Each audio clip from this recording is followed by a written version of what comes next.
My golden child sister thinks she can take everything from me, even my baby. Please send help. Let me start by saying that I love my sister, Jenna. She's been there for me through thick and thin. We were raised in a tight-knit family, and despite our occasional squabbles growing up, we've always had a strong bond. Or at least, I thought we did. But recently, something happened that made me question everything. I, 35, have a 4-year-old son, Liam. He's the light of my life. I wasn't always planning on having kids, I wasn't against it, but I just didn't see myself as the dad type when I was younger. Things changed when I met my wife, Sarah, 7 years ago. We fell in love, got married, and after some long talks, we decided we wanted to start a family. It took us some time, but Liam came into our lives, and I couldn't be happier. My sister, Jenna, 38, on the other hand, has struggled with infertility for years. She and her husband, Mike, have been trying to conceive for as long as I can remember. They've gone through rounds of IVF, hormone treatments, you name it. I can't even imagine the emotional and physical toll it's taken on her. I've tried to be supportive in every way I could, listening when she needed to talk, helping her financially when they were going through expensive treatments, and just being there for her. But here's where things started to get complicated. Jenna has always had this aura around her, like, no matter what, she always got what she wanted. She was the golden child growing up, everyone admired her, and in a way, I did too.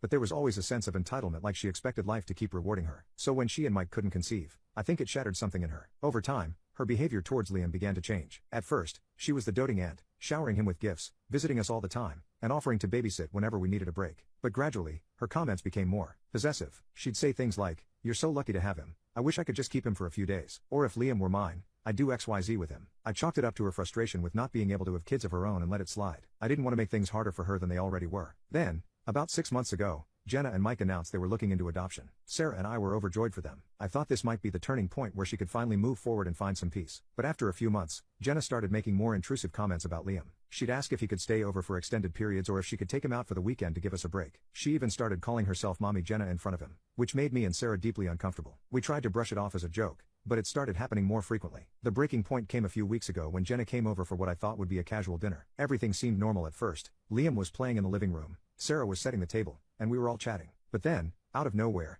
Jenna said something that stopped me in my tracks. She said, "I've been thinking, and I think it's only fair that you let me take Liam for a while. I deserve this. You've already got what you wanted, and I've had to fight for everything in my life. I don't see why I can't have this too." I was stunned. I didn't know if I'd heard her right at first. She looked at me like what she said was the most reasonable thing in the world. I could feel the tension rising in the room. Sarah's face went pale, and I could see her gripping the edge of the table. I tried to stay calm. I asked her, "What do you mean by that, Jenna?" She sighed, almost as if I was being difficult, and said, "I mean, you've always been the one who's let everything come to you easily. You weren't even sure if you wanted kids, and now look, you've got this perfect little boy. I've been trying for years, and it's not fair. I'm his aunt, and I love him like he's my own. You know I'd be a great mom, so why can't you let me take him for a little while? I'll take care of him, and you can have a break." At that moment, something inside me snapped. All the years of supporting her, trying to be understanding of her pain, and dealing with her subtle digs at my life choices, all of it boiled over. I couldn't believe she was asking me to give her my son like he was some kind of consolation prize for everything else that hadn't gone her way. I stood up, and in a voice louder than I intended, I said, "Jenna, are you out of your mind? Liam is my son,